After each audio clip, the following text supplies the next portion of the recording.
بسم اللہ الرحمن الرحیم الحمدللہ وکفا وسلام علی عبادہ الذین اصطفی اما بعد قال اللہ تبارک و تعالی فی الکلام المجید والفرقان الحمید بعد اعوذ باللہ من الشیطان الرجیم بسم اللہ الرحمن الرحیم یا ایہا الذین آمنوا اذکروا اللہ ذکرا کثیرا وسبحوہ بکرۃ واصیلا۔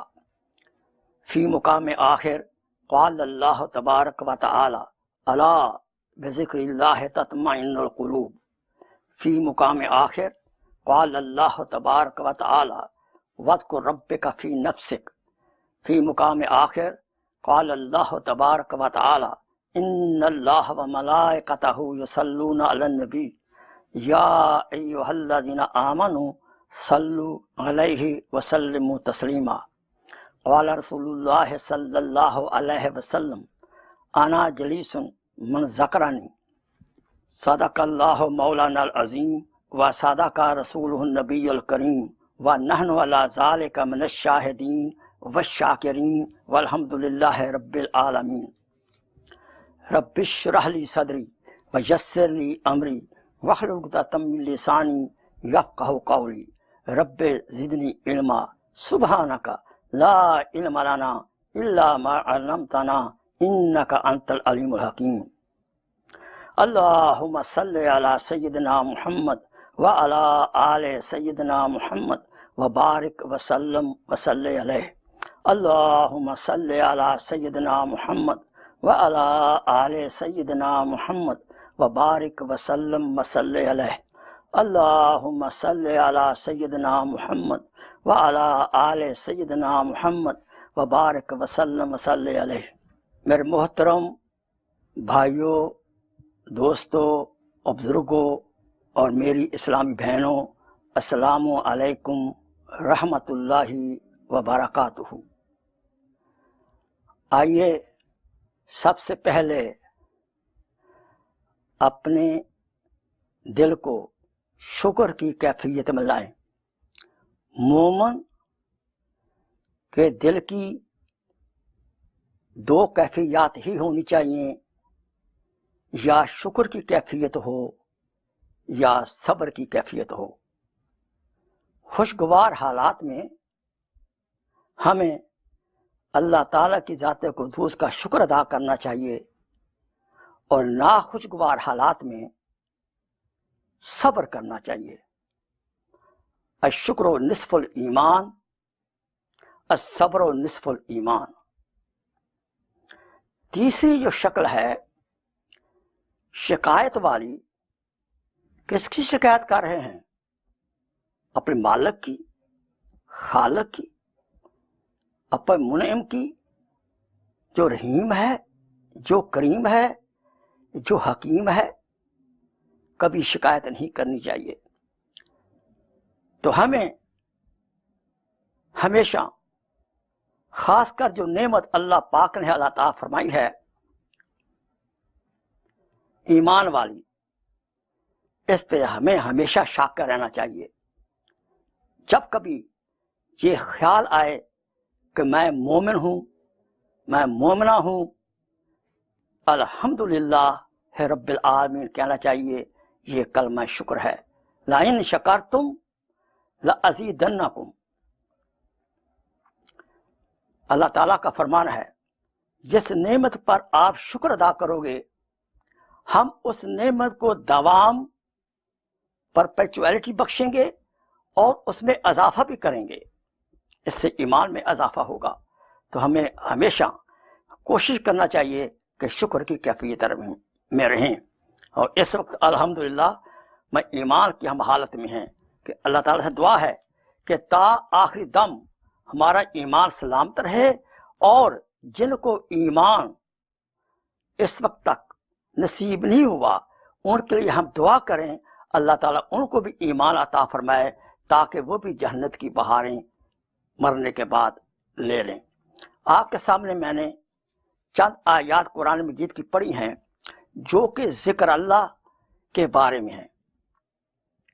سادہ ترجمہ عرض ہے، یا ایھا الذین آمنوا اذکروا اللہ ذکرا کثیرا اے ایمان والو، مردوں اور عورتوں، اللہ کا ذکر کثرت سے کرو، فسبحوا بکرۃ و اصیلا، بالخصوص صبح اور شام اس کا ذکر کرو۔ دوسری آیت مبارکہ سادہ ترجمہ یہ ہے، الا بذکر اللہ تطمئن القلوب، خبردار اللہ کے ذکر کے سوا دلوں کو چین نہیں ملتا۔ ایک تیسری آیت پاک پڑھی میں نے، وَاذْكُر رَبَّكَ فِي نَفْسِكَ، اپنے دل میں، اپنے قلب میں اللہ کی یاد کرو۔ اور ایک آیت مبارک اور پڑھی ہے، ان اللہ وملائکتہ یصلون علی النبی، بے شک اللہ تعالیٰ کی ذات قدوس اور اس کے فرشتے رسول اکرم صلی اللہ علیہ وسلم فدا امی و ابی پر صلاۃ و سلام رحمتیں بھیجتے ہیں۔ اے مومنو، تم بھی پیارے حبیب مصطفیٰ تاجدار عرب و عجم کی ذات اقدس پر درود و سلام بھیجو۔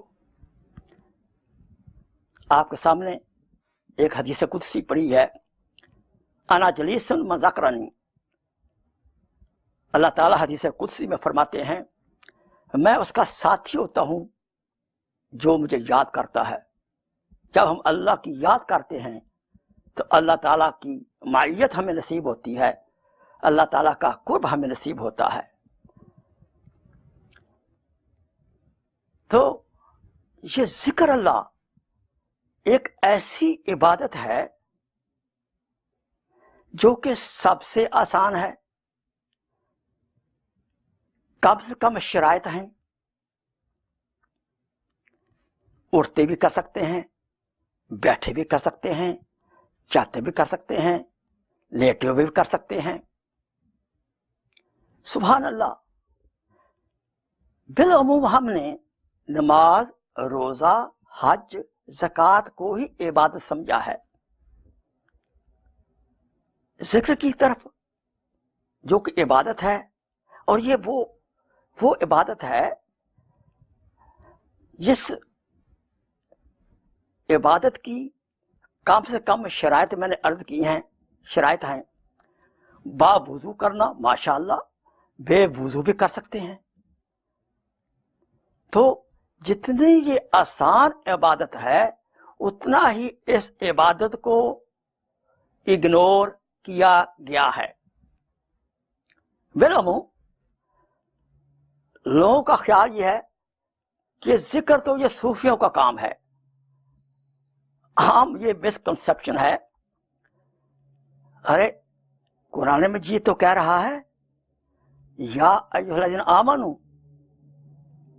یا ایھا الذین، صوفیوں مت قرآن تھوڑا کہا ہے، قرآن تو ایمان والوں کو کہہ رہا ہے، صوفیوں کو خطاب نہیں کر رہا۔ ایمان والے مرد اور عورتوں کو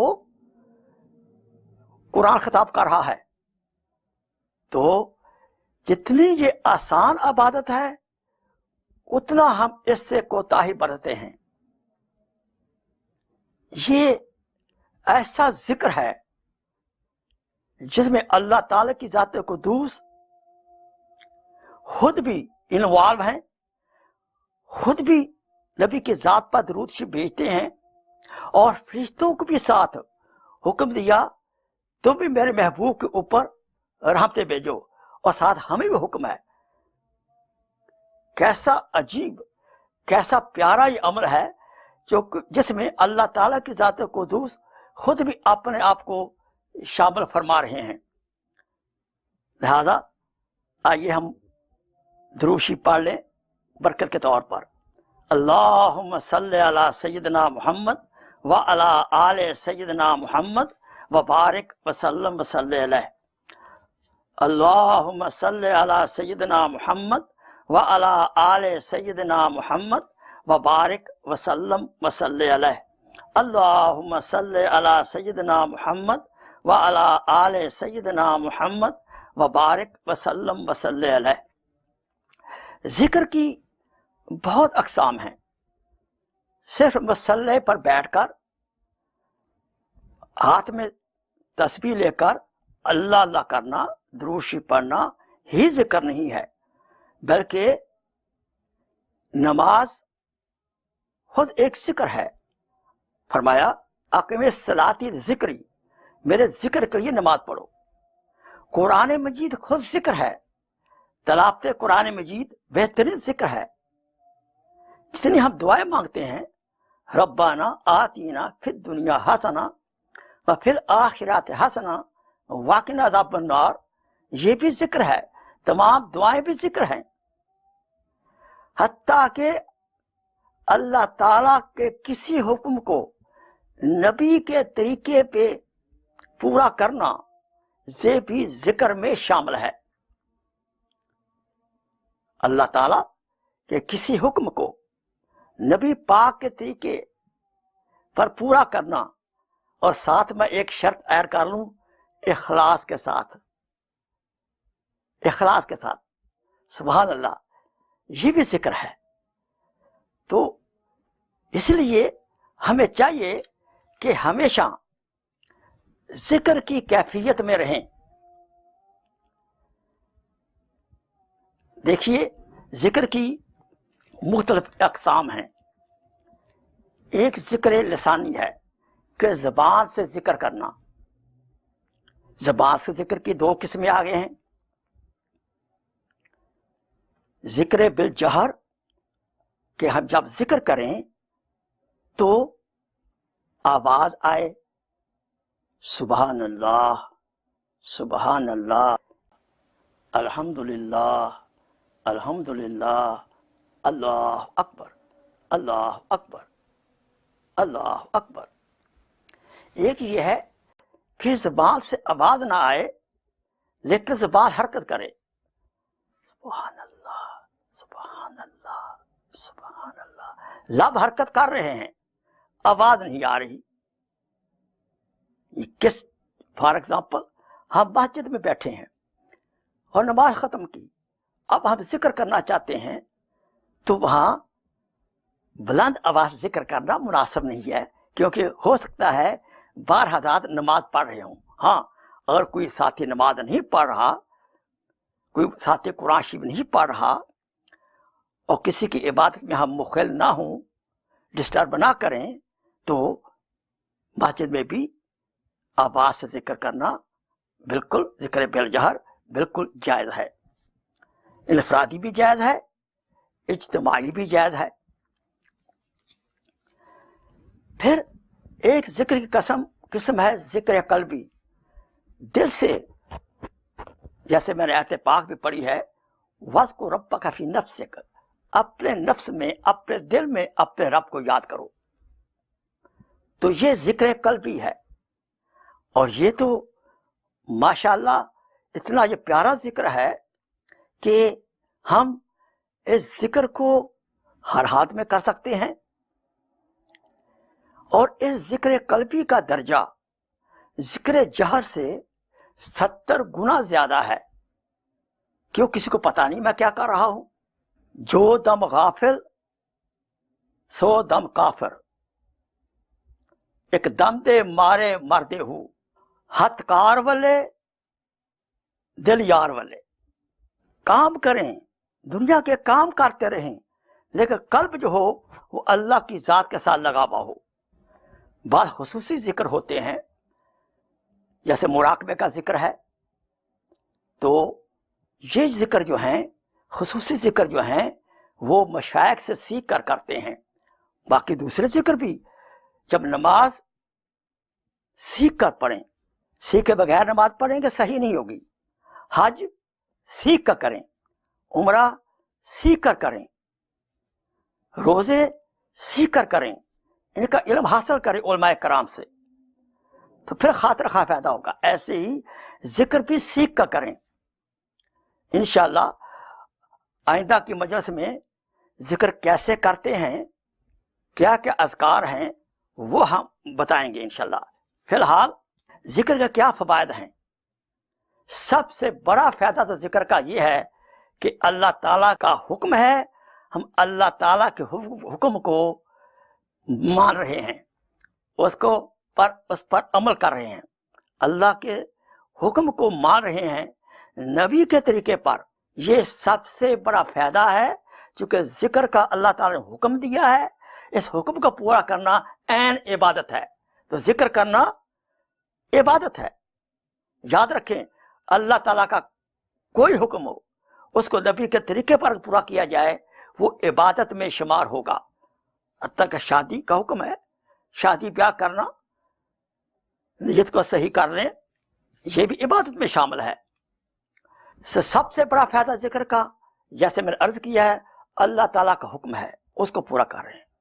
نبی پاک صلی اللہ علیہ وسلم کی سنت مطہرہ ہے. نبی پاک تو ہر وقت ذکر میں رہتے تھے. نبی پاک صلی اللہ علیہ وسلم ہر وقت ذکر میں رہتے تھے. اور یاد رکھیں شیطان سے چھٹکارا حاصل کرنے کا بہترین جو علاج ہے وہ اللہ کا ذکر ہے. جو ہی شیطان کسی قسم کا وسوسہ، ظاہر بات ہے شیطان وسوسہ برا ہی لائے گا، جب شیطان کسی قسم کا وسوسہ لائے تو فوراً اعوذ باللہ من الشیطان الرجیم پڑھے اور ذکر میں مصروف ہو جائیں. یہ ذکر سے گھبراتا ہے. دیکھو اذان بہترین ذکر ہے. جب اذان دی جاتی ہے تو جہاں تک آواز جاتی ہے شیطان وہاں تک بھاگ جاتا ہے. تو سب سے بڑا فائدہ اس کا یہ ہے کہ شیطان لعین جو ہے ہمیں گناہوں کی طرف مائل کرتا ہے، تو اس کو دور کرنے کا طریقہ جو ہے وہ ذکر اللہ ہے. جب ہم ذکر کرتے ہیں اللہ تعالیٰ کی رحمتوں کی بارش کا نزول ہوتا ہے. دیکھیے ہاتھ کا کام ہے پکڑنا، آنکھ کا کام ہے دیکھنا، زبان کا کام ہے بولنا، دماغ کا کام ہے سوچنا، اور دل کا کام ہے اللہ کا ذکر کرنا. اور دل کی غذا ہے ذکر اللہ، دل کی غذا ہے. اور جب تلاوت قرآن کرتے ہیں سبحان اللہ جو بہترین ذکر ہے، اس وقت ہم اللہ تعالیٰ کی ذات قدوس سے ہم کلامی کرتے ہیں. ذکر اللہ سے غفلت دور ہوتی ہے. غفلت وہ بیماری ہے جس کی وجہ سے ہم سے گناہ جو ہیں وہ سرزد ہو جاتے ہیں. اب انشاءاللہ چھوٹا سا وقفہ لیتے ہیں اور اس کے بعد انشاءاللہ دوبارہ حاضر خدمت ہوں گا.